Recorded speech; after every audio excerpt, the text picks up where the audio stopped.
साहित्य संचयन के प्रसंग में चर्चा चल रही है, जिसमें चार धाराएं प्रकृति ने जो अपनाई। धर्म, आध्यात्मिकता, नहीं, धर्म है, ओकल्टिज्म है, और स्पिरिचुअल फिलोसॉफी है, और स्पिरिचुअल एक्सपीरियंस है। इन चारों के अंदर धर्म का स्वरूप, धर्म और आध्यात्मिकता क्या क्या है, उसका इंटर रिलेशनशिप क्या है, इस विषय में हम बात करते आ रहे हैं। तो इसी संबंध में ये हमने ये पढ़ लिया, ये आपका जो प्रिंटेड किताब है वो ही उसी का पेज नंबर है, तो 193 के ऊपर है शायद आज अपन। यह प्रयत्न कुछ धर्मों में एक आध्यात्मिक एकांगिता का रूप ग्रहण कर लेता है, जो बाह्य जीवन से विद्रोह करती है, न कि उसके रूपांतर का यत्न करती है। यह प्रयत्न कुछ धर्मों में एक आध्यात्मिक एकांगिता, कौन सी? ऊपर जो इन्होंने बात करी कि हमारी गंभीरतम सत्ता और गुप्त आध्यात्मिक प्रकृति की खोज किए जाना ही किसी आध्यात्मिक संस्कृति की पहली आवश्यकता होती है, और अंतरतम अध्यात्म जीवन को जीवन के लक्ष्य के रूप में प्रतिष्ठित करना उसका विशेष लक्षण होता है। यह प्रयत्न कुछ धर्मों में एक आध्यात्मिक एकांगिता का रूप ग्रहण कर लेता है। भारतीय संस्कृति नहीं है ये। उसमें कुछ धर्म ऐसे हैं जो बीच की खाई पैदा कर देते हैं। तो यह प्रयत्न कुछ धर्मों में एक आध्यात्मिक एकांगिता का रूप ग्रहण कर लेता है, जो बाह्य जीवन से विद्रोह करती है, न कि उसके रूपांतर का यत्न करती है। ईसाई साधना की मुख्य प्रवृत्ति केवल जीवन के भौतिक, अब इसमें धर्मों का स्वरूप थोड़ा थोड़ा आप पहले तो पहचानना शुरू करो कि धर्म जिसको कहें वो कहां तक लेके जाता है, उसकी क्या बात है। ईसाई साधना की मुख्य प्रवृत्ति केवल जीवन के भौतिक और प्राणिक तरीके को तुच्छ समझने की ही नहीं थी, अपितु हमारी प्रकृति की बौद्धिक प्यास को तिरस्कृत एवं अवरुद्ध करने और सौंदर्य संबंधी प्यास पर अविश्वास करने तथा उसे निरुत्साहित करने की भी थी। तो इसके अंदर बौद्धिक प्यास को कोई स्थान नहीं है, और एस्थेटिक्स को अविश्वास करके उसके उसको कर दो, डिस्करेज कर दो। अब ये एक ऐसा सेंटेंस है, जब तक आपको उसको डीप डाउन नहीं पढ़ो, आप तो जनरली कुछ आपको जो जो बाहरी रूप जिनसे आप वाकिफ होंगे किसी भी तरीके से, स्टडी तो कोई करी नहीं इस चीज की। श्री अरविंद जितना गहराई से इसको समझते हैं, वो तो वहां रहे हैं उस संस्कृति के अंदर, गहराई से उसका अध्ययन किया है, विवेचन किया है। तो ये समझ में आने के लिए एक व्यापक परिप्रेक्ष्य चाहिए। धर्मों के बारे में या किसी भी चीज के बारे में आपका इंडिपेंडेंट कोई मत हो, उसके लिए एक दृष्टिकोण तो होना जरूरी है। खाली आपने कहीं कोई चीज देखी और उसकी भी सैंपल साइज बहुत छोटी होती है, तो उससे पूर्वाग्रह बन जाते हैं, कोई समझ तो कोई होती नहीं। उनके विरोध में इसने एक सीमित आध्यात्मिक भाव प्रवणता और उसके तीव्र अनुभवों पर ही एकमात्र आवश्यक वस्तु के रूप में बल दिया।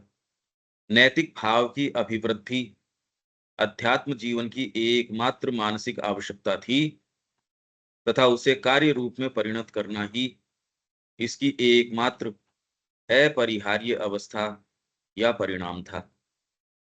नैतिक भाव की अभिवृद्धि अध्यात्म जीवन की एकमात्र मानसिक आवश्यकता थी। आपके नेबर को आपके अपने सेल्फ के तरीके से प्रेम करो, ये मतलब उसके जो इंजंक्शंस हैं, निषेधाज्ञाएं हैं, वो नैतिक तरीके की हैं। और यहां भी जितने भी कॉलम छपते हैं, जितनी भी चर्चाएं आपके सुनने में आती हैं, लगभग सारी की सारी जो आप नाम बता रहे थे जिनका, वो सारी की सारी इसी प्रोविंस के अंदर आ जाती है। पर हमको सेंस नहीं ना, इसीलिए हम कोशिश कर रहे हैं, अगर ये सेंस आ जाए कि स्पिरिचुअलिटी क्या कर सकती है फंडामेंटली, भाई उसी आंखों से तो आप ये देख पाओगे कि क्या ये आपको सेटिस्फाई कर रही है। तो ये वाली चीज क्या करनी चाहिए, अगर ये सेंस आ जाए आपको, तो आप देख पाओगे। और वो सेंस, ये तो एक साइकोलॉजिकल चीज है। तो अपरिहार्य अवस्था या परिणाम था इसके अंदर। भारतीय आध्यात्मिकता एक इतनी व्यापक और बहुमुखी संस्कृति पर प्रतिष्ठित थी कि वह इस संकीर्ण प्रवृत्ति को अपने आधार के रूप में स्वीकार नहीं कर सकती थी। हम जो भारतीय आध्यात्मिकता इवन धर्म को भी आप कहते हो, तो वो इस भाव के ऊपर नहीं है, इसको काम में लेता है। किसी चीज को काम में लेना और उस पे आधारित होना, इन दोनों में बहुत फर्क है। आप आध्यात्मिक शिक्षा कर सकते हो और एक समय विशेष के ऊपर प्रोत्साहन के लिए बच्चे को ये कह सकते हो कि तू एक ये चीज बढ़िया करेगा तो तेरे को मैं ये गिफ्ट देने वाला हूं। पर यहां आपका आधार डिजायर नहीं है। वर्तमान उसकी जो भी अवस्था है, उस तरीके से कोई टूल आपने काम में ले लिया, उससे एक बात अलग है ये। जो कामना के ऊपर आधारित शिक्षा पद्धति है, एक आध्यात्मिक शिक्षा पद्धति है, सब कुछ काम में ले सकता है ये। उस समय विशेष के लिए, व्यक्ति विशेष के लिए। भई आपका उद्देश्य कहीं पहुँचना है, जहाँ तक आपके थ्री व्हीलर जाता है, वहाँ थ्री व्हीलर काम में ले लिया, जहाँ जो चीज़ काम में आती है, पर उद्देश्य आपका वो कि ये। तो यहाँ नैतिकता जो है, इवन ये लगता है राम जी के केस के अंदर उन्होंने नैतिक विधान को ही सर्वोपरि रखा। पर अगर नैतिक विधान ही सर्वोपरि रखते तो कितने-कितने और लोग हैं जो नैतिकता को पकड़े हुए हैं, उनका क्या प्रभाव है? आप अगर ये कहो कि जो वो तो मर्यादा पुरुषोत्तम हैं और नैतिकता को सामने लेके आए हैं, अरे भई नैतिकता को उस समय विशेष के लिए किसी की पत्नी कोई उठा के ले गया, ये निरंकुशता आपके वाइटल की नहीं चल सकती। तो इसको एस्टेब्लिश करने के लिए, पर उसका डीप इम्पैक्ट अगर खाली नैतिक होता तो मेरे को बताओ आज तक क्या उसका क्या प्रभाव रहना था? इस एटमॉस्फियर के अंदर आपको जो आध्यात्मिक टच प्राप्त होता है, अगर खाली नैतिकता ही होती तो आपको क्या प्राप्त होता इससे? तो नैतिक भाव की अभिवृद्धि न तो यहाँ धर्म के अंदर है, काम में लिया जा सकता है किसी को भी। क्योंकि व्यक्ति के अंदर कोई चीज़ है, मान लो आपको जो भाषा आ रही है, उससे मैं आपको माँ श्री अरविंद की कोई जो विचार की या कोई चीज़ है, अरे वो तो कम्युनिकेट करी भाषा की बात है वो तो। तो नैतिक भाव की अभिवृद्धि अध्यात्म जीवन की एकमात्र मानसिक आवश्यकता थी तथा उसे कार्य रूप में परिणत करना ही इसकी एकमात्र अपरिहार्य अवस्था या परिणाम था। ईसाई धर्म की बात कर रहे हैं। और भी कई धर्म जो इस तरीके के, और ये अपने आप को कहते हैं हम प्लेन हैं, हम बड़े सीधे साफ-साफ हैं भई। ये करो, झूठ नहीं बोलना चाहिए, चोरी नहीं करनी चाहिए। ये कॉमन सी चीज़ें आप इस तरीके से बताते हो। भारतीय आध्यात्मिकता एक इतनी व्यापक और बहुमुखी संस्कृति पर, अब देखो ऊपर कंटीन्यूअसली आध्यात्मिकता को और धर्म को कंपेयर करते आ रहे हैं। श्री अरविंद कर रहे हैं ना ये। ऊपर ये कह दिया कि भारतीय जो चीज़ थी, वो ऐसी नहीं थी। अब यहाँ आके भी ये क्या कह रहे हैं, भारतीय आध्यात्मिकता एक इतनी व्यापक और बहुमुखी संस्कृति पर प्रतिष्ठित थी कि वह इस संकीर्ण प्रवृत्ति को अपने आधार के रूप में स्वीकार नहीं कर सकती थी। इसका आधार नैतिकता या ये नहीं है। यहाँ जो आपको ये बातें भी नज़र आती है, वसुधैव कुटुम्बकम, या परदारी जो है, परदारा जो है, वो मतलब पर स्त्री जो है, वो मातृवत, और पड़ा हुआ धन है, वो तो मिट्टी या ढेले के समान है। ये सारी आपको नैतिक बातें लग सकती है, यहाँ के आदर्श जो हैं, कर्ण का, और का, ये सारे आदर्श प्रतीत हो सकते हैं, पर ये कोई भी सच्चे आदर्श हैं नहीं, भगवान कृष्ण हैं। नहीं तो वहाँ बैठे तो सारे ही बैठे थे। सब अपने आप के अंदर आदर्श बैठे हैं, और वो कहते हैं इनसे मानसिक आदर्शों से काम नहीं चलेगा। डिलीवरेंस तो आपको भगवान कृष्ण से आएगी। देख रहे हो? रामचरितमानस में भी एक-एक व्यक्ति ऐसा-ऐसा आदर्श प्रस्तुत करता है आपको, और ऐसी-ऐसी पावर्स हैं, शबरी के गुरु के पास ऐसी पावर्स हैं, वो पहले बता दिया कि राम जी आएँगे। रीड करना आना चाहिए आपको उसके अंदर कि वो कह क्या रहे हैं।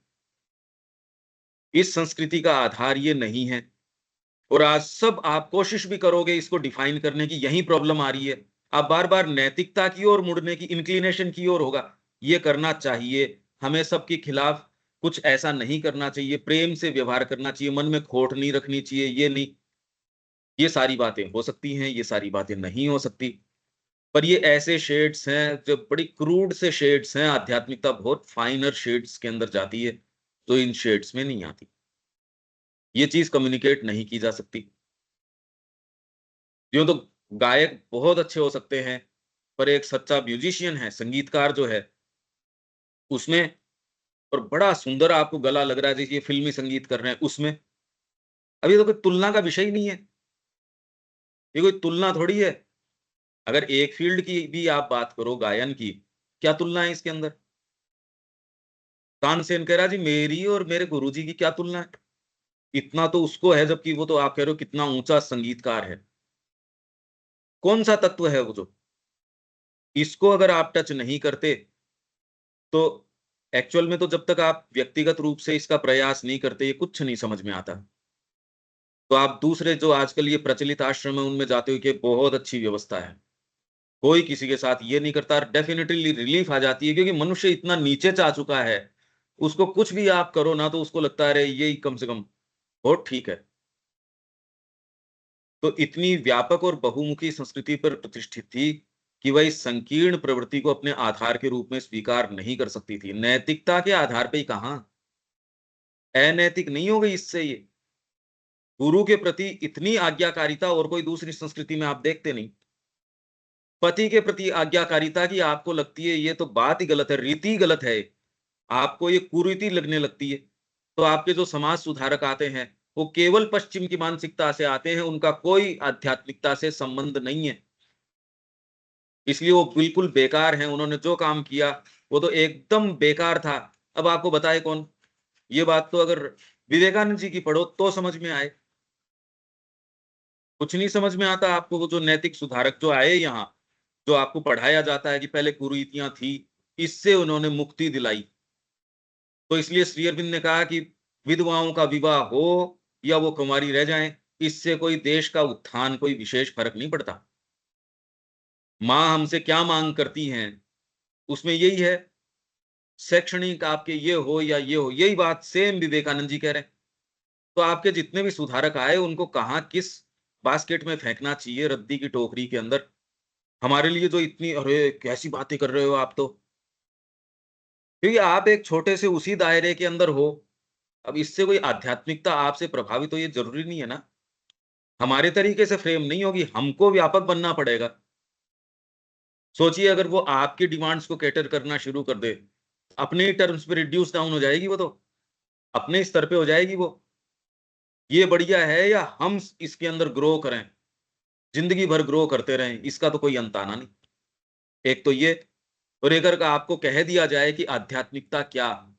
तो जहाँ प्लेन टर्म्स पे आपको नैतिकता बताई जाती है ना, आपको कहें हाँ, ये कितनी अच्छी आध्यात्मिकता देखो, साफ-साफ है एकदम। साफ कह रहा है, झूठ नहीं बोलना चाहिए, सबको समान दृष्टि से देखना चाहिए। इतने बड़े आदर्श लगते हैं, जो पहले दूसरे ही अध्याय में वो ये कह रहे हैं creed of the Aryan fighter. ऊँचे से ऊँची भी चीज़ें थी, वो तो खाली आर्य क्षत्रिय का धर्ममत था, बस। अगर वही सब कुछ होता, तो गीता आगे जाती क्यों? वो तो पहले ही दूसरे ही अध्याय के अंदर उन्होंने कहा, अरे कोई काम का नहीं, बेकार है। तो श्री अरविंद ने कहा गीता 2 लाइन्स के ऊपर चलती है, एक तो उसको जो समझ में आती है, उस बात से ही करेगी, जहाँ से समझ में नहीं आती, वहाँ से तो क्या शुरू करेगी? पर उसके साथ ही साथ ग्रो करवाती रहती है। योग ये भी है, पर इसके साथ ये है। सांख्य है और योग है, इनमें कोई विभेद नहीं है, मूर्ख हैं वही इनके बीच में अंतर देखते हैं। पर इतना डीप मूव करती है गीता और श्री अरविंद कह रहे सुप्रामेंटल के बॉर्डर्स तक ले जाके छोड़ती है। ये श्री अरविंद कह रहे हैं हमको बहुत ज्यादा गहराई से मंथन करने की आवश्यकता है। वह इस संकीर्ण प्रवृत्ति को अपने आधार के रूप में स्वीकार नहीं कर सकती थी, परंतु अपने अधिक निर्जन शिखरों पर कम से कम अपने बाद के काल में यह एक आध्यात्मिक एकांकिता की ओर प्रवृत्त हो गई, जो परिकल्पना में अधिक ऊंची पर और भी अधिक अलंघ्य एवं अतिशय थी।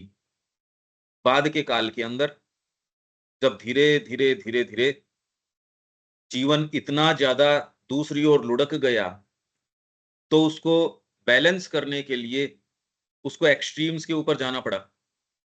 अगर मेरे को ये बताइए सपोज आप जहां जिस संस्था में हो, वहां आप वो ही उनके मानक होने शुरू हो गए, वही खाना-पीना ये वो। आपकी बात सुनी जाए इसके लिए आपको बहुत स्ट्रिक्ट मेजर्स लेने पड़ते हैं एक बार। जब तक उनकी वो प्रवृत्ति है तब तक एकदम, नहीं तो ये संस्कृति बचती क्या अगर आपकी ये ध्वजावाहक वो नहीं होता, जो एसेटिक अगर नहीं होता तो इनको ये बताने वाला कौन होता, वो तो इसके साथ बेचारा घुल मिल जाता। सारी संस्कृति आप कल्पना करो कितनी क्रम्बल कर जाती। अगर आप ऊपर का मानक सेट नहीं करो और व्यक्ति कहता मैं इसमें इतना सा नहीं करूंगा, उस गांव में नहीं जाऊंगा, वो भोजन में नहीं जाऊंगा, नहीं तो आप देखते हो आपको छोटी छोटी चीजें इमोबिलाइज कर रही है ना। तो कोई व्यक्ति जो इसको अगर छोड़ के जा रहा है, इसमें क्या गलत है? आत्मा के लिए जा रहा है वो। भाई आप ये करिए, मास्टरी नहीं है, पर आप तो बिल्कुल पशुता में हो, आपको तो कहने का ही राइट नहीं है ये तो दूसरा व्यक्ति जो आध्यात्मिकता में है वो ये कह सकता है इसमें मास्टरी नहीं है। इस लाइट के अंदर अब जीवन को अपने को पूर्ण बनाना है, जैसा कि मास्टर अरविंद कह रहे हैं।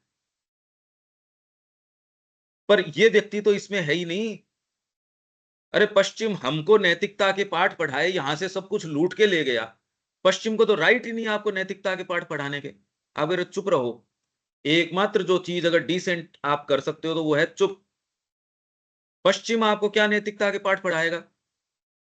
पश्चिम ने तो आपको खाली हत्या करी है, आपकी लूटपाट करी है, और आज भी कर रहा है।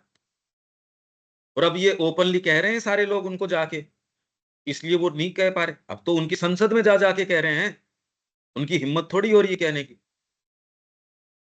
रेड इंडियंस के ऊपर मूवी बनी और वहां पूरे देश के अंदर प्रसारित हुई। बिल्कुल मूवमेंट जो पहले नैरेटिव चलता था उनके लिए कि ये लोग तो ऐसे ही हैं, ये अनसिविलाइज्ड हैं, अनकल्चर्ड है, वो बिल्कुल रातों रात चेंज हो गया। उन्होंने कहा खबरदार कोई इनके खिलाफ अगर कहे तो। हमारी संस्कृति में ओनली चीज जो सुपीरियर थी वाज आवर गन्स। हमारी बंदूकें भले ही सुपीरियर थी, बाकी हम बिल्कुल अनकल्चर्ड अनसिविलाइज्ड लोग थे। हमारे लोग आजकल जाके वहां उनको कहते रहे तुम किसकी बात कर रहे हो, हमारी सारी चीजें तो तुम्हारे लंदन म्यूजियम में चुराई हुई आज भी पड़ी हैं। पर ये कहने की आप में शक्ति चाहिए। हम तो उनको आका माने हुए हैं। उनकी शिक्षा, उनकी ये इतनी हम में है नहीं कि कोई जाके अपने खुद की शोध करे और उसको सामने लाए और लाके हम किसी को कहते हैं हमारी संस्कृति ऊंची, ये इसलिए बड़ी साइंटिफिक है। तो आका तो अभी भी वो के वही है। तो क्या इतनी है क्या हमारे अंदर? ये आत्मा की शक्ति को टटोल लेगा। हम लोग ये कर सकते हैं। अगर आप कह रहे हो हमारे अंदर एस्पिरेशन है, तो इस चीज की प्यास तो आप में होनी चाहिए। अरे संस्कृति की, श्री अरविंद की, माँ की, और कोई अलग अलग बातें नहीं है ये। पर हम आंखें बंद करके रहें, जगत की स्थितियां भी आप देख रहे हो, भौतिक स्थितियां भी आप देख रहे हो जगत की। अब तो ऐसे के अंदर हम आंखें बंद करके रहें, इससे ज्यादा शर्मिंदगी की बात हम माँ श्री अरविंद के अनुयायी बताते हैं अपने आप को। ये तो हम कैसे कर सकते हैं ये काम? गुरुद्रोह है ये। तो निर्जन शिखर, बिल्कुल। अब हर जने का प्रवेश उसमें नहीं हो सकता। भाई अभी जो हम ये बात कर रहे हैं, इसमें सपोज एक व्यक्ति इसके अंदर जा रहा है और वो आपके साथ इसको शेयर कर रहा है, हर जने से तो आप ये कहो कि भाई ये करो। सबके अपने अपने काम हैं। हम एक एक टीम के रूप में जा सकते हैं, कोई एक व्यक्ति किसी चीज में, कोई एक किस चीज के अंदर है, पर भावना तो एक हो ही सकती है। तो निर्जन शिखरों के अंदर कम से कम बाद के काल में, बाद के काल में, क्योंकि मुश्किल हो गया उस सेटअप को संभालना, इंट्यूशन इतनी ज्यादा प्रबल रही नहीं, बाहरी रूप है वो प्रबल होना शुरू हो गया। उसके बाद धीरे धीरे धीरे धीरे जब ये आक्रमण हुए तब तो और मुश्किल हो गया। उससे पहले भी इसको पहचान पाना, ऋषियों की प्रेजेंस थी। उपनिषद के काल के बाद धीरे धीरे दिन जब नीचे आते रहे, नीचे आते रहे, इंट्यूशन इतनी प्रबल रही नहीं। आज यही तो कंफ्यूजन है, इंट्यूशन का पता नहीं। इसने तो ये कहा था, इसने तो ये कहा था, खुद की कोई लाइट है नहीं आपके पास, तो आप कहते इसने भी तो ये कहा था, इसने भी तो ये कहा था। अब जब तक मेरे को पता नहीं होता, अब तो दोनों ही एक सी ही बातें हैं। इसने कहा था ये वाला हीरा सच्चा है, इसने कहा था ये वाला हीरा सच्चा है। अगर आपके पास इंडिपेंडेंट कोई मानक नहीं हो, आप किन आधारों पे जाओगे? चमक तो इसकी बढ़िया लगती है, या ये वाली चीज ये बढ़िया लगती है। ऑर्गेनिक और इनऑर्गेनिक का आपको कुछ पता नहीं, तो आप तो चमक के ऊपर चले जाओगे। जबकि ये कह रहे हैं अरे चमक वाला तो ऑर्गेनिक जनरली होता ही नहीं है। आप जो अपने तरीके से मानक सेट करोगे, वही आध्यात्मिकता की बात है। तो आप जिस चीज की ओर इंक्लाइंड होगे, वो तो फेक चीज ही होगी, ये तय मानिए। जिसको आप कहते हो मेरी आत्मा से मैंने जाना, मेरी एक गट फीलिंग आई, मेरे इंट्यूशन आई, अरे पर उसके लिए तो आधार ही नहीं है। इंट्यूशन आ कहां से जाएगी जब रिसेप्टर वो मशीन ही नहीं है मेरी, आ कहां से जाएगी? उसके लिए जो प्योरिटी सिंसियरिटी चाहिए, वो अगर मैं परस्यू कर रहा हूं तो धीरे धीरे, और वो भी गाइडेंस में, गुरु अपना के उसकी गाइडेंस के अंदर करोगे, फिर तो मार्ग पे हो ही आप ऑलरेडी। पर इंडिपेंडेंटली व्यक्ति कह दे कि मैं और दूसरी सारी चीजें कर रहा हूं और अब इंट्यूशन भी आ रही है, ये अकोमोडेटिंग नहीं है। ये सारी चीजें ये लोग आपके लिए अकोमोडेट करें, ये देवियां भी नहीं करती। वो तो अपने बात करती महालक्ष्मी की, वो दबाव नहीं डालती आप पे। तो इसलिए यहां जो है और भी अधिक अलंघ्य एवं अतिशय थी ऐसी असहिष्णु उच्चाकांक्षी आध्यात्मिकता, वह चाहे कितनी ही ऊंचाई तक क्यों न उठ जाए, जीवन को शुद्ध करने में अथवा किसी प्रकार के व्यक्तिगत मोक्ष की ओर ले जाने में कैसी भी सहायता क्यों न करे, पर पूर्ण वस्तु नहीं हो सकती। पर ये कह के यदि हम ये करें कि अपने जीवन की ओर जो पशुता है उसको इंडल्ज करना शुरू करें, क्या ये उचित है? मतलब इतना तो जरूरी है, ये मास्टरी तक नहीं लेके जाता। मतलब आपको भाव एक दूसरा चाहिए इसके अंदर, बस इतनी बात है। ये आपको ये नहीं लाइसेंस नहीं देता आपको उसी एनिमलिटी के अंदर इंडल्ज करने के लिए। ठीक है ये बात। मतलब जो एक एसेटिक करता है उससे भी ज्यादा चाहिए अपने को, ये कह रहे हैं ये। और वो खाली भावना से हो सकता है, प्रैक्टिस से नहीं हो सकता। आपके भावना ये है माँ को ऑफर करने की और सब समय उसको लागू करने की, क्योंकि अगर सच्ची भावना है वो तो बारी प्रैक्टिसेस तो एक समय के ऊपर कर लोगे और मोरल आपकी ड्यूटी के रूप में कर लोगे, और भीतर से आपको ये आपकी ये सेटिस्फेक्शन भी आ जाएगा, हाँ मैंने कर लिया। आपने 3 घंटे माला की कही थी, मैंने ईमानदारी से करी है। पर अगर भाव ये हो कि माँ मैं पूर्ण रूप से आपका हूं, वो तो एनी टाइम नहीं छोड़ेगा। अब देख लो कौन सी ज्यादा बड़ी तपस्या है इसमें। दूसरी तपस्याएं उनका जो भी पद्धति है जो भी है, आपको लगता है मैं अगर फुलफिल कर रहा हूं तो मेरे को लाभ मिल रहा है, नहीं करूंगा तो उसके लिए मैं स्वयं प्रतिबद्ध हूं इसमें। तो आप जितना कर लेते हो उतना लाभ है, नहीं करते हो तो नहीं किया अभी मैंने। यहां जो है वो आपको कह रहा है मैं अगर पूर्ण रूप से मां का हूं, अगर व्यक्ति सिंसियर है, इसलिए सबसे मोटी बात ये है आपका सिंसियरिटी। इसमें कोई दूसरा आपको बता नहीं सकता, वो तो आपके भीतर का भाव है। और व्यक्ति ये देख लेता है, सिंसियर व्यक्ति ये और देखता है कि भाई बदमाशी अपने साथ हो रही है। भई आप ये कह रहे हो मैं ईमानदारी से फीते से नाप रहा हूँ, पर फीता ही गलत हो, तो सिंसियर आदमी पहले तो ये देखेगा मैं इससे नापूँगा। बहुत बड़ा भवन बना रहा हूँ, पहले देखूँ तो सही कि जो चीज़ें मैं लेके चल रहा हूँ वो उचित हैं भी या नहीं है। पैराशूट लेके यूँ ही कूद गए बिना उसको टेस्ट किए। कूदने के बाद पता चला अच्छा ये तो ठीक नहीं है। तो आप तो अपना दोबारा तो बताने नहीं आओगे कि ये ठीक था या नहीं था। तो इसलिए सिंसियर व्यक्ति ये देखता नहीं कचाई नहीं रह जाए इसके अंदर। क्योंकि उसकी एकांगिता ही उसके ऊपर मानव जीवन की समस्याओं के साथ कारगर रूप से निपटने में एक प्रकार की अशक्तता थोप देती है। तो हमको माँ श्री अरविंद क्या कह रहे हैं पूर्णता की बात, वो अपने हृदय में ही महसूस करनी पड़ेगी। आप जो अलग-अलग जगह ये करना, पढ़ना, वो बातें आपको हेल्पफुल एक सीमा पे हो सकती है, पर हेल्पफुल उसके लिए है जिसका व्यक्तिगत स्टैंड है। जिसका नहीं है, वो तो आज इसके प्रति भ्रमित हो जाएगा, कल जाएगा इधर भ्रमित हो जाएगा, ये भी अच्छी बात लग रही है। ये कह रहा है ये तो बहुत अच्छी बात लग रही है, नैतिकता वाली बात तो इतनी तुरंत पसंद आएगी कि साफ-साफ है। माइंड कहेगा हाँ, ये बात तो ठीक है। ये पेचीदा ये बात ही नहीं समझ में आ रही है, सेंटेंस नहीं समझ में आ रहा। यार ये वाला प्लेन है, अरे पर इससे चयन कोई उचित-अनुचित का कैसे हो गया? अब ये तो सीधी-सीधी समझ में आ रही है, ये तो बड़ी मुश्किल है। श्री अरविंद की कमेंट्री बड़ी मुश्किल है, ये तिलक वाली साफ-साफ नज़र आ रही है ना। तो इससे तो कोई ऊपर-नीचे तो नहीं रख सकते आप इस तरीके से। तो इसलिए क्योंकि वो एकांगी है, इसलिए अशक्तता थोप देती है एकांगिता उसके ऊपर। बस यही करो, ये नहीं। माँ आपको बताती रहेगी, गाइड करती रहेगी, ये वाली। पर पूर्णता के नाम से आप और दूसरी चीज़ में गिर जाओ, वो भी नहीं। ये बहुत ज़्यादा भारी सिंसियरिटी की माँग करती है। और आप अगर अपने आप को माँ को, क्योंकि वही कर सकती है, और कौन सी प्रैक्टिस की हमारी आज के डे और एज के अंदर हमसे होती है क्या बताओ?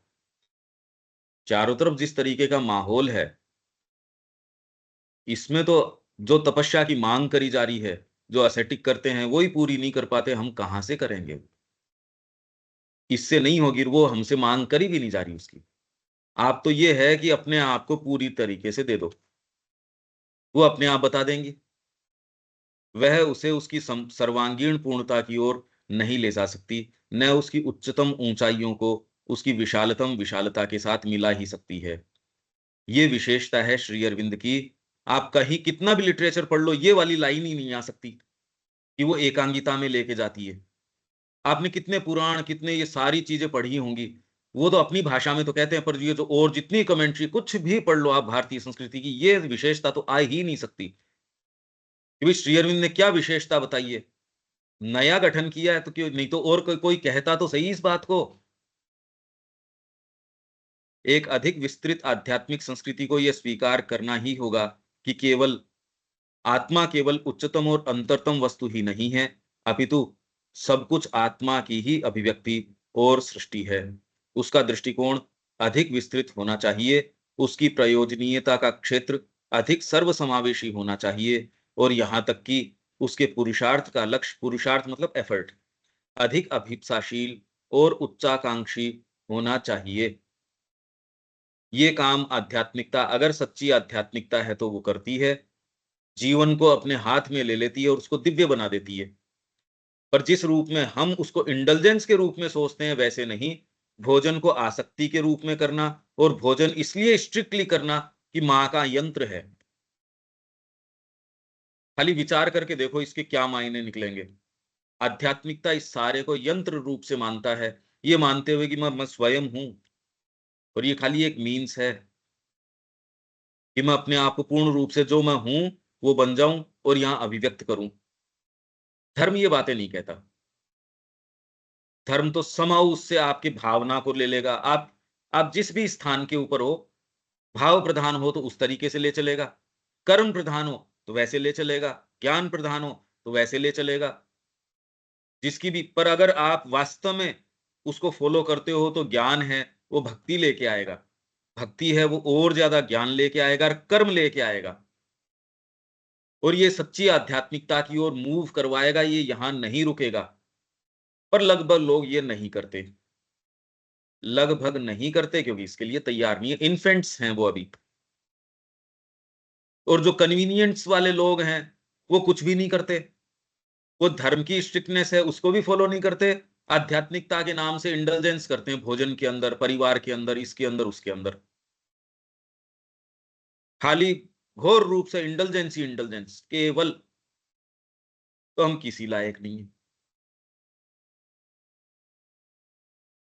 उसका लक्ष्य कुछ चुने हुए लोगों को अगम्य ऊंचाइयों तक उठा ले जाना नहीं होना चाहिए, अपितु सब मनुष्यों को, समस्त जीवन और संपूर्ण मानव सत्ता को ऊपर की ओर खींच ले जाना, जीवन को आध्यात्मिक बनाना, और अंत में मानव प्रकृति को दिव्य बनाना होना चाहिए। उसे इसकी गंभीरतम व्यक्तिगत सत्ता को अपने अधिकार में करने में ही नहीं, गंभीरतम व्यक्तिगत सत्ता, बल्कि उसके समष्टिगत जीवन को प्रेरित करने में भी समर्थ होना चाहिए। इसलिए कलेक्टिव, अभी तक श्री अरविंद से पहले जितनी भी साधनाएं आई, व्यक्तिगत साधना के अंदर तो आपको बहुत बहुत सूत्र प्रदान करते हैं, ऐसा नहीं है कि सूत्र नहीं प्रदान करते, वो बहुत अच्छे सूत्र प्रदान करते हैं। कलेक्टिविटी का किसी को भी सेंस नहीं है।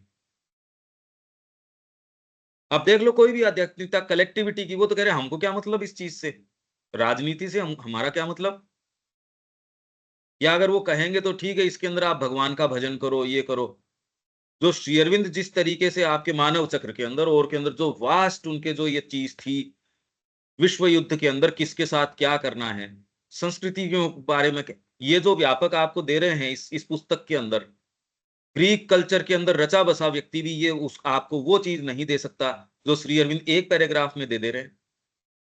उन व्यक्तित्वों के बारे में उनके अनुयायी नहीं बता सकते, दयानंद जी के बारे में, विवेकानंद जी के बारे में, तिलक के बारे में, जिनके बारे में, रामायण के बारे में, महाभारत के बारे में, आपके पुराणों के जितने भी श्री अरविंद के ये सारे हैं, वो एक लाइन उनकी जो है इतना इल्यूमिन कर देती है, बाकी आप पूरी लाइब्रेरी पढ़ लो, कुछ समझ नहीं आता, रखें कहाँ?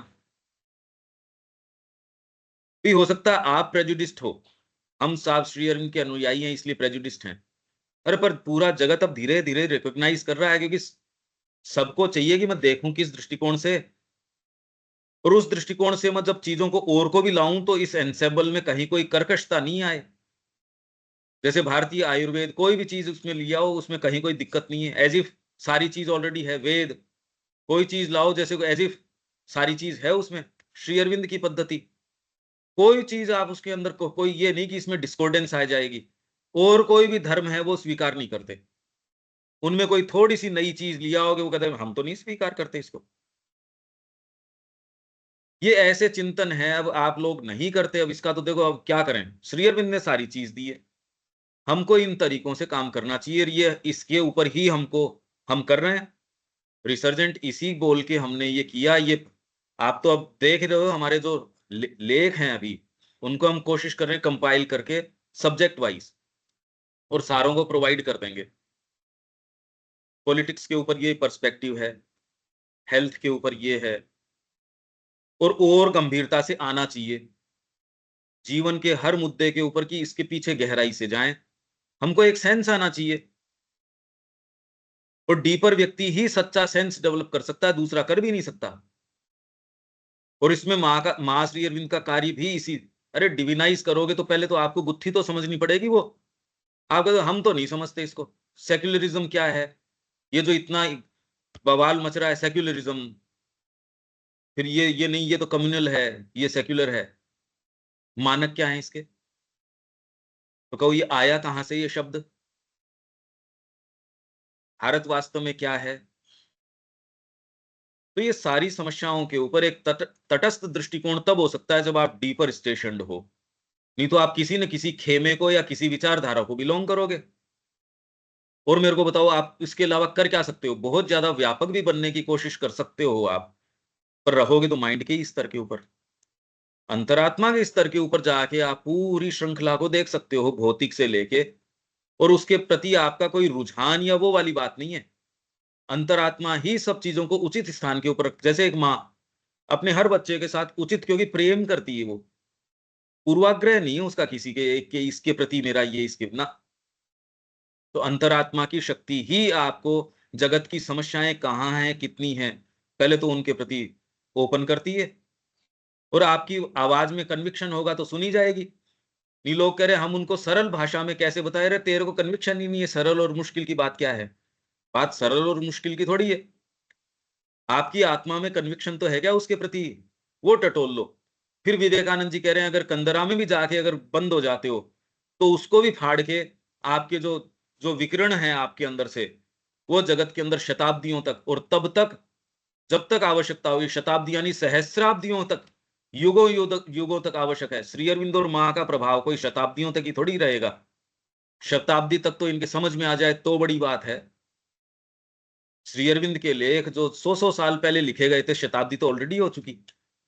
वो कह रहे फ्रांसीसी क्रांति को न तो पहले उस समय जगत तैयार था समझने के लिए, ना आज तैयार है। तो शताब्दियों से ऊपर तो ऑलरेडी हो चुकी। अभी भी कोई हम उनके कोई सोचने समझने की स्थिति में नहीं। जो डॉक्यूमेंट्रीज़ उनके ऊपर बना रहे हैं, उनको अगर बारीकी से उनके पीछे जाना सीखो, तो आप ये कह दो आप इनकी महिमा मंडन का प्रयास मत करो श्री अरविंद के। श्री अरविंद का महिमा मंडन आप करते हो, देखो ये किसी के घर जाते थे तो वहां से चद्दर वगैरह उठा के नहीं ले आते थे। ईमानदार आदमी है। किसी होटल में जाते थे, वहां साबुन तेल सारे उठा के नहीं ले आते थे। वहां जो भी इनको मिलते थे, आप ये किसी के बारे में कहो ईमानदारी बताने के लिए, तो आपको कहे यार चुप रहे तो बढ़िया रहे। आप अगर किसी को स्टेज पे बिठाओ, स्टेज पे बिठा के आप कोई आश्रम का साधक है और उसके क्या वो हमारे घर आते थे ना, वो आके ये कहते थे कि तूने खाना बहुत अच्छा बनाया। मतलब खाली वो बातें बताए। मैंने कहा भई इसको तो गलत आपने ये कह दिया, ये महिमा मंडन कर रहे हैं, अवमानना कर रहे हैं। तो व्यक्ति जिस स्तर का होता है, उस स्तर की बात करता है। इसलिए माँ ने ये कहा कि लोग कोशिश करते हैं श्री अरविंद का महिमा मंडन करने की, पर उसमें कोई मोरल वर्थ नहीं होती, कोई महानता की। कृष्ण प्रेम वाली पुस्तक में भी है।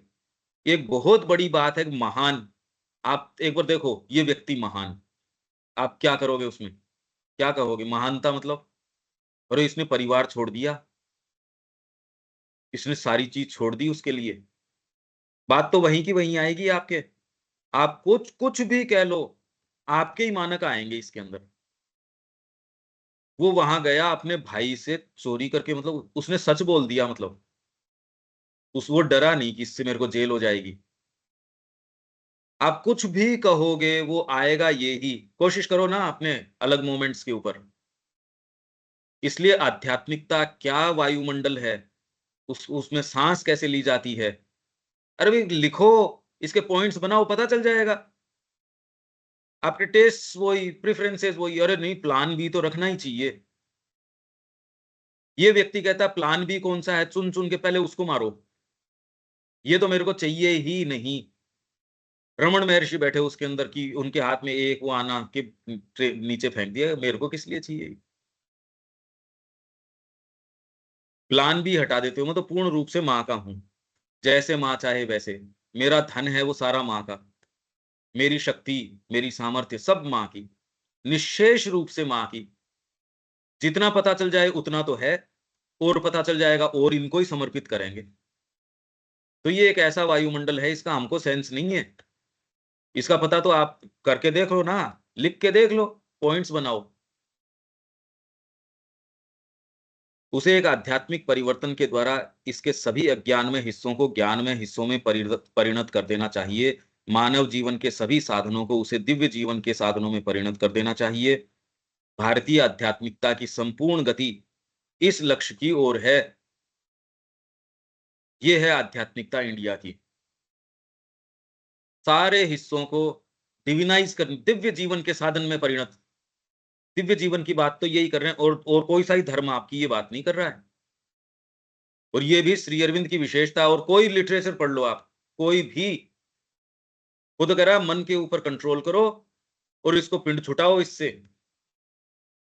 या फिर एक बीच का साधन अपनाओ। भी संसार में रहते हुए भगवान का भी ये करो थोड़ा सा ये। उसके लिए आपको कह रहेंगे जैसे जल के अंदर कमल रहता है, कीचड़ के अंदर रहता है, वो उदाहरण दे देंगे। भाई जगत के अंदर तो रहना ही पड़ेगा, ड्यूटी के रूप में अपना काम करो। मतलब समहाउ आप इसके अंदर अपने को तालमेल बनाओ भाई, किसी भी तरीके से आप इस तरीके से बना लो। आप ऐसे थोड़ा मंदिर भी जाया करो, व्यापार तो जरूरी है, परिवार जरूरी है, पर इसमें थोड़ा गौशाला को दिया करो, पंडितों को दिया करो, इनको दिया करो, उसको दिया करो। थोड़ा बीच में भागवत आप पाठ करवा लो। धर्म आपको ये सारी चीजें कहेगा और आपको रिलीफ भी मिलेगी एक सीमा पे। पर अगर प्यास और सच्ची है, इनसे किसी से कुछ नहीं होएगा, आपको क्या मेरे को नहीं चाहिए। ये बेसिक फर्क आ जाएगा रिलीजन के अंदर और स्पिरिचुअलिटी के अंदर। और धर्मों की तो बात छोड़ो, वो तो आपके सांस को अवरुद्ध ही कर देंगे, वो तो एक फिक्स सांचा बताएंगे आपको। और ठीक भी है भी, जैसे एक आप बेल है, वो चढ़ाई आपने किसी सांचे के अंदर, हाथी की शेप देते हैं और फिर उसकी कटिंग कर दी, देखो कितना अच्छा है, वो एक शेप दे दी। तो वो ढांचा जरूरी है, क्योंकि नहीं वो खड़ी नहीं रह सकती वो चीज। तो आपको ये एक सेफ्टी, आपको भी लगता है हाँ भाई ठीक है। जैसे समाज का आपके शासन तंत्र का एक ढांचा है, उसमें आपकी एक ड्यूटी है भाई, इतना टैक्स है, इतना ये है। अगर आप चोरी नहीं करते, आप एक अच्छे नागरिक हो, तो कहते मैं सारी चीज करता हूं, तो मैं एंजॉय जो उपभोग कर रहा हूं राइटफुल है, तो आपको ग्लानि का भाव नहीं होता। गलती से आपको पकड़ के जेल में भी डाल दें, तो भी उसके अंदर ये, जेल में तो आपको डाल दिया, पर ग्लानि भाव नहीं होता कि आपने अपराध किया। और वही आपने वास्तव में अपराध किया और जेल में नहीं डाले, तो भी ग्लानि भाव तो रहता ही है। जेल में डालने से कोई ग्लानि भाव बढ़ना या नहीं होना नहीं होता। श्री अरविंद ने इतना बढ़िया लिखा है जुडिशरी के बारे में, कि वहां व्यक्ति जब दलीलें होती हैं, ये अपने इसमें भी है, श्री अरविंद इतना मार्मिक लेख है वहां की जुडिशरी के बारे में, और वैसी की वैसी अपन ने यहां ले ली, बिल्कुल अक्षर से वैसी की वैसी ले ली। क्या वहां जो जो इनोसेंट व्यक्ति है उसको बाद में ये ग्लानि होती है कि मैंने अपराध क्यों नहीं किया। इतना मार्मिक है, मैं क्या बताऊं आपको, वो पढ़ो। वो इंतजार करता है और उसको जो जिस तरीके की दलीलें दोनों पक्ष देते हैं ना उसके विषय में, वो तो ये देखता है कि अरे ये क्या चल रहा है। और जिस तरीके से क्रॉस एग्जामिनेशन होता है, ये होता है, ओहो। श्री अरविंद के लेखों से आप वाकिफ ही नहीं हो, उन्होंने क्या चीजें कही है। अगर आप थोड़ा भी वाकिफ हो जाओ, मैं कह रहा हूं आध्यात्मिकता की जरूरत ही नहीं है। अगर आप में थोड़ी अकल भी होना, ये दिखाता है, आप दूसरे कहते हैं इनको क्या रहे, आपके मुद्दे दिखा रहे हैं, आप पढ़ ही नहीं रहे चीजों के बारे में। वो क्या कह रहे हैं, आपको रात को नींद नहीं आए, अगर आप मनुष्य हो तो भी आप कंफर्टेबली वो कर पा रहे हो, तो क्या आपको कैसे पता रहे आप कंफर्टेबली हो, और क्या पता। आपको अगर न्यूज आ जाए कहीं से भी कि आपकी माँ कहीं तड़प रही है, फिर भी आप आराम से बैठे बैठे रस ले रहे हो भोजन का, तो मतलब आपके कान में तो नहीं गई ये बात। आपको कैसे पता। अब इसके लिए विवेचन करने की जरूरत है क्या कोई। तो आप जीवन में सफलता के मानक दूसरे बता रहे हो, और फिर क्या आध्यात्मिकता या ये चीज। आपने श्री अरविंद को पढ़ा ही नहीं। उनके लेख पढ़ो। मैं तो कह रहा हूं आध्यात्मिकता के तो लेख छोड़ दो, जो पॉलिटिक्स के बारे में है वो तो पढ़ लो, वो ही पढ़ लो, जो वो पर्सपेक्टिव दे रहे हैं चीजों के बारे में। आप कैसे सो सकते हो, कैसे कंफर्ट जोन में रह सकते हो। इस जीवन का तो वही हो जाना है जो सबके साथ हो रहा है। ये कॉमन सेंस तो, अरे भाई मैं भूल तो सकता हूं इस चीज को, सारे समय रहे नहीं रहे। मैं भूलूं तो आप मेरे को रिमाइंड कर दो, आप भूलो तो मैं आपको रिमाइंड कर दूं, ये तो हुई कॉमन सेंस की बात। एक कम्युनिटी का ये तो हुआ। पर मैं नीचे गिर जाऊं और मैं कंफर्टेबल तब महसूस करूंगी मैं देविका जी को भी नीचे गिराऊं। तो अरे भाई यही तो करता है व्यक्ति, कि मैं अपने जो घटिया से घटिया जोक्स उसको किसको सुना सकता हूं। आप ढूंढते, इसको तो नहीं सुना सकता। इसके साथ अपना समय ढूंढते हो आप, अरे मेरे तन मन की बात तो तेरे से ही कर सकता हूं मैं। यही है हमारे तो। निकरे ये क्या है, ऊपर उठ। अपने विकास की सभी कठिनाइयों, अपूर्णताओं और उतार चढ़ावों के बाद भी इसमें यह विशेषता बनी ही रही। परंतु अन्य संस्कृतियों की भांति यह सभी समय तथा अपने सभी अंगों और चेष्टाओं में अपने संपूर्ण अर्थ को सचेतन रूप से नहीं जानती थी। यह व्यापक बोध कभी कभी एक सचेतन समन्वयात्मक स्पष्ट दृष्टि जैसे किसी रूप में प्रकट होता था, जैसे गीता है। ये जो व्यापक बोध कह रहे हैं, कभी कभी सचेतन समन्वयात्मक स्पष्ट दृष्टि, यह है गीता। जो व्यापक बोध, अरे हर चीज स्पिरिचुअल है, हर एक एक डिटेल तो गीता, इसलिए श्री अरविंद की कमेंट्री के अलावा और तो कोई दूसरे को तो सेंस है नहीं। आप कैसे कह सकते हो, अरे इतना सेंस तो इवन कृष्ण प्रेम ये कह रहे हैं कि मैंने ये त्रिविध पथ का जो जो समन्वय है आज तक नहीं देखा। मैंने सारी गीताएं देखी हैं, ये समन्वय मैंने आज तक नहीं देखा। तो जिनके अंदर भी सोचने समझने पढ़ने उसका अर्थ लगाने की शक्ति है, और जिन्होंने और दूसरी चीजें देखी हैं, और दूसरी तो कोई भी देख सकता है। जिन जो लाइब्रेरी में जाता है या किताबी कीड़ा है, वो उसको पढ़ने की आदत है, पर उसको पढ़ना एक चीज है, और उसके भीतर उस चीज को जाना, उसके अंतरंग, उसके जो अंतर वस्तु है उस तक जाना, ये एक अलग बात है। जैसे कृष्ण प्रेम ने कहा माधव आशीष को कि ये लाइब्रेरी हल्की कर दे। उन्होंने कहा, मेरे को कैसे पता चले, ये सारी किताबें तो ज्ञान की ही हैं। अरे कहा हल्की कर इसको। जैसे महाभारत में या रामायण में, श्री अरविंद कह रहे हैं कि रामायण लगभग एक ही हाथ की लिखी हुई है, बाकी इसमें कुछ ऐसे एक्रीशंस हैं, कुछ ऐसी चीजें हैं जो दूसरे हाथों की भी हैं। अब ये उन्होंने कुछ इंडिकेशंस दिए कि ये और हाथों का कैसे पता चले जो इंफीरियर हाथ हैं। अब हमारे लिए तो यही नहीं पता कि कौन सा सुपीरियर है कौन सा इंफीरियर है। मीरा के कितने भजन ऐसे हैं, दोनों दूसरों ने मीरा के नाम से छाप के अंदर, अभी ये पता नहीं लगता ये किसका है किसका नहीं है, एक से लगते हैं। तो ऐसे क्षेत्र में आके यदि आपके डीपर टैक्ट न हो, सिंसियरिटी न हो, तो आप तो अपने ही पूर्वाभास जो है या पूर्वानुमान है उनको प्रेस करने के लगे रहोगे। मेरी फीलिंग, मेरा सोच, मेरा विचार, इन क्षेत्रों में, अरे भाई क्षेत्र ही यही है, मनोविज्ञान का क्षेत्र है। इसमें तो ओपन हो जाते हो आप सारी जो त्रुटियां हैं उनके प्रति, आपकी जितनी भी त्रुटियां हैं उनके प्रति ओपन हो जाते हो। तो ये जो व्यापक बोध है कभी-कभी सचेतन समन्वयात्मक स्पष्ट दृष्टि जैसे किसी चीज में रूप में प्रकट होता है, परंतु अधिकतर यह गहराइयों में रखा रहता था और ऊपरी तल पर अनेकानेक गौण और विशिष्ट दृष्टिकोणों के रूप में छितरा रहता था। इसलिए अपनी कमेंट्री में हम ये कह रहे हैं,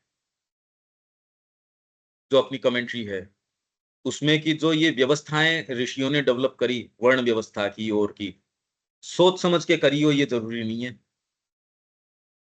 इंट्यूशन से करी। और इसका प्रमाण श्री अरविंद अपने पत्र के अंदर ये कह रहे हैं कि श्री अरविंद आश्रम पांडिचेरी ऑर्गेनिकली ग्रो किया, हमने कभी बैठ के सोचा ही नहीं इस बारे में। जब जब जैसी जिस तरीके की आवश्यकता थी, जैसी प्रेरणा आती रही, वैसे ग्रो करता रहा। तो इसलिए ये इस चीज का, अब ये इतनी सूक्ष्म बात है, आपको तुरंत ये दोनों चीजें मिल गई। ऐसे ही श्री अरविंद वेद के बारे में कह रहे हैं, ये शब्द देखो पुराणों में यहां काम में लिया है, वेदों में यहां काम में लिया है। बड़ी सूक्ष्म बात है, अब आपको अगर इसमें नहीं हो तो आप चूक जाते हो, जो मूल मुद्दा है, पॉइंट है, वो तो चूक गए। इसलिए श्री अरविंद के संपर्क में रहने से एक तो राइट फुल थिंकिंग क्या है, कैसे चीजों को देखना चाहिए, लॉजिक क्या होता है, ये बातें बुद्धि की भी समझ में आती हैं। जब आप किसी तर्क वाले व्यक्ति के पास, किसी अच्छे व्यक्ति के पास जो लॉजिक जानता है, लॉजिशियन है, तो आप लॉजिक सीखते हो। उचित लॉजिक ये है, एक प्रेमिस से किसी तर्क के को कैसे डेवलप करना चाहिए आप व्यक्ति से सीखते हो। वैसे ही जब श्री अरविंद के संपर्क में आप रहते हो कंटिन्यूअसली, तो आप ये चीजें सीखते हो कि उचित तरीके से सोचना वाइटल क्या है, पहली बार सीखते हो। अभी तो टर्म्स का ही नहीं पता, एस्थेटिक्स किसको कहें। एस्थेटिक्स मतलब बस खाली रंग, रूप, शेप, ये नहीं। तो इसलिए पहले वॉल्यूम में अपन ने पढ़ा विल्सन विल्सन और केशव, उसके बीच की जो चर्चा है वो बड़ी एब्स्ट्रैक्ट तरीके की लगती है पर बहुत जबरदस्त है। अपन ने तो उसका सिलेक्शन लिया है, पर वो श्री अरविंद की है, कोई ऐसे विल्सन भी नहीं बैठा और कोई वो भी नहीं बैठा। कितनी सूक्ष्म है वो, समझ में ही नहीं आती क्या कहना चाह रहे हैं। मतलब लिखी हुई चीज नहीं समझ में आ रही तो हमारे पास इंडिपेंडेंटली करने के लिए तो आधार ही क्या है। श्री अरविंद ने उसमें कह दिया कि ब्यूटी किसमें है। अगर एक फूल में जो है शेप सिमेट्री ये तो है, अगर खुशबू नहीं हो तो आप क्या कहो। तो एक मानव व्यक्तित्व है, वो कह रहे हैं सेंट भी होना चाहिए उसमें, ये भी होना चाहिए, तो मानव में ब्यूटी किस चीज की, उसके चरित्र की, खुशबू है उसकी। आप जो परफ्यूम कहते हो किसी भी चीज का, अगर चरित्रवान हो, दिखने में तो बड़ा सुंदर है, चेहरा तो बड़ा सुंदर है, पर वो जब तक मुंह नहीं खोले तब तक ही सुंदर है। अरे ये क्या, तो उसको कहे भैया सुंदर तो दिखता है, मुंह बंद रखना, पूर्णता तो नहीं हुई है। ये ऐसे मुद्दे हैं जो, नहीं ये इस खाली श्री अरविंद ने बात करी है ये नहीं, इस बारे में अरे बुद्धि से जो सोचने समझने लायक है। हमारा प्रवेश साहित्य में नहीं है, हम गरीब हैं, उससे कोई जिन्होंने लिखा है विचार किया है वो खत्म हो गए, ऐसी बात नहीं है। जो अर्ली कल्चरल राइटिंग है उसमें श्री अरविंदो को आप ये देख सकते हो, जिन चीजों को वो पढ़ रहे थे वैसी वैसी चीजें उनके साहित्य में रिफ्लेक्ट करती थी। ये आप तुरंत देख सकते हो, माँ के जो कमेंट्रीज है उसमें रिफ्लेक्ट करती है। पर जब आप पूरा पढ़ लेते हो तो आप सोर्स देख ले, अच्छा ये माँ इस समय ये बात कर रही थी, ये रिफ्लेक्ट कर रही है। तो आप कड़ियां जोड़ते हो ना। जैसे हम पढ़ रहे थे 29th वॉल्यूम, तो आपने कहा दमदर की चीजें देखो इसमें, ये आ रही पूरा चैप्टर। तो आप एक बहुत बेटर एंसेंबल बनाने की पोजीशन में होते हो। नहीं तो एक छोटा सा कोई कहीं से काट छांट के एक उठा लिया ये कोटेशन, या open your self towards the mother, बस हमको कुछ करने की जरूरत नहीं, बस ओपन कर दो माँ की ओर। सच्ची बात है, पर आप नहीं कह रहे ये बात, आपकी तामसिकता कह रही है ये बात। आप थोड़ी कह रहे हो ओपन करना तो सबसे मुश्किल बात है, ये भाग ओपन होना ही नहीं चाहते। अरे आप तो कर दो, ये नहीं चाहते ना। और आप भी कह थोड़ी रहे हो, आपकी तामसिकता कह रही है साधना तो माँ करेगी। तो ये बात तो सच्ची है, फंडामेंटली सच्ची है, पर आप थोड़ी कह रहे हो ये। सिंसियरिटी होगी ये दोनों रंग दिखा देगी, नहीं होगी तो आपकी जिंदगी निकल जाएगी और इसकी भयावहता पता भी नहीं चलती, अरे जिंदगी चली जाएगी इसके पीछे। तथापि इसकी संपूर्ण धारा की समझ पा लेने पर ही इसके प्रयत्न तथा इसकी शिक्षा एवं साधना के अनेक विध पहलू और समृद्ध विभेद अपना पूर्ण समन्वयकारी एक के लाभ लाभ कर सकते हैं तथा इसके अपने अत्यंत अंतर्भूत उद्देश्य के प्रकाश में समझे जा सकते हैं। तो इसलिए यही बात हमारी जो इवन फॉरवर्ड जो मैंने लिखा इसका, इस किताब का, कि भारतीय संस्कृति के जितने भी रूप हैं, यदि मूल को समझोगे तभी रूपों को समझ सकते हो। भाई कोई, अब श्री अरविंद स्वयं भी है, पूर्ण योग की भी बात कर रहे हैं, पर कोई लेटर लिख रहा है, उसको उस समय जो बात कह रहे हैं, आप ये करो, ये वाली बात कैसे कर रहे हो, तो सारी बात एक साथ कैसे कही जा सकती है? अब मैं कोई उदाहरण अगर दे रहा हूं तो उस समय तो वही बात कही जा सकती है। तो जिसको साहित्य का भी सेंस होता है वो ये जानता है यार इस समय तो ये वाली बात कही जा रही है। आप कहीं गए, आप बहुत अच्छे व्याख्याता हैं, पर आपको एक सब्जेक्ट दिया गया है नारियों के ऊपर, तो आप पूर्ण योग की तो बात करोगे पर जोड़ के तो उस सब्जेक्ट से करोगे। आपने वहां बोलना स्वीकार किया, या तो ये है कि आप बिल्कुल यूं ही हो, सॉफ्ट हेडेड हो, या फिर आपके कोई एजेंडा है, जैसे ये जाते हैं श्री अरविंद की बात करने के लिए जाते हैं, करते हैं पॉलिटिक्स की। और हमारे में भी अकल नहीं है, कह रहे हो वो व्यक्ति गया था और उसने अयोध्या में श्री अरविंद के पूर्ण योग या राष्ट्रीयवाद के ऊपर ये भाषण दिया, सारे खूब तालियां बजाते हैं। हमारी अपने लोग, क्योंकि इससे मानसिक तैयारी पता चलती है, उनका इंटेलेक्चुअल डेवलपमेंट ही नहीं हुआ। जी आपको क्या बता रहे, तो बैठे लोग तो वही हैं। चलो मैं बैठा था किसी कारण से, पर उसको एंडोर्स कर रहा हूं, मैं किसी को भेज रहा हूं और ये कहे कि देखो कितना बढ़िया था, तो मानसिकता तो पता चली गई। भाई मैं किसी कारण से देविका जी कहीं ले गए, मैं उसको विश्वास नहीं करता उस बात में। ये कहे नहीं आपको इतनी देर बैठना जरूरी है, वो तो एक मजबूरी तो हो सकती है, तो दोबारा मेरे को मजबूर थोड़ी कर सकती है उस चीज के लिए। या मैं उस वीडियो को कहूं और मैं उसको बार बार कोट करूं, ये कहते हुए कि देखो कितना बढ़िया था, कितना बढ़िया था, तो ये तो दोनों बातें इनकंसिस्टेंट हो गई। ये अब मैं बार बार कोशिश केवल इसकी धर्म की और आध्यात्मिकता की। कल अपन डिसाइसिव पॉइंट्स, आप पॉइंट्स बनाइए, हम उन पॉइंट्स को लेंगे, लिखे हुए पॉइंट्स चाहिए अपने को, कि आध्यात्मिकता तो ये है और धर्म ये है।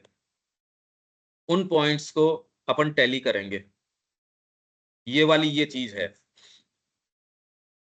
बाकी कुछ मैंने पॉइंट्स बनाए हैं, माँ उसको वेरीफाई कर रही है, क्योंकि मैं कंटिन्यूअसली खाली काम ही यही कर रहा हूं अभी, मैं ढूंढ रहा हूं। क्योंकि वेरिफिकेशन अगर माँ का मिल जाए तो फिर बाद में आपको और की हाँ भाई ये ठीक ही बात है। यहां तक ठीक है क्या अनिल जी? हाँ नहीं, बिल्कुल ठीक है। पॉइंट्स बना लो बिल्कुल। आपके, आप क्या समझते हो इससे, हाँ, आध्यात्मिकता से? धर्म और आध्यात्मिकता, बिल्कुल एक हाँ पॉइंट, कंपैरिजन स्टेटमेंट हो कि जाए। इसका टेक्सचर क्या होता है, ये आध्यात्मिकता है।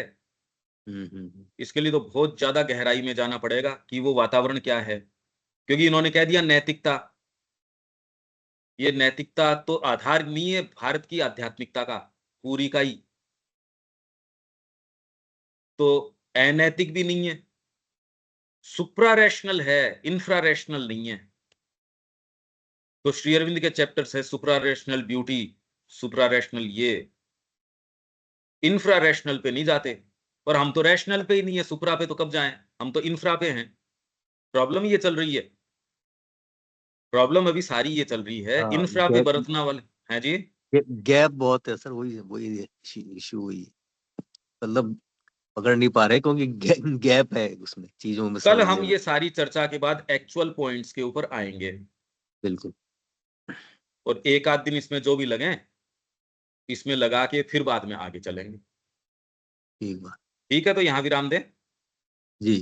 जय श्री राम। जय श्री।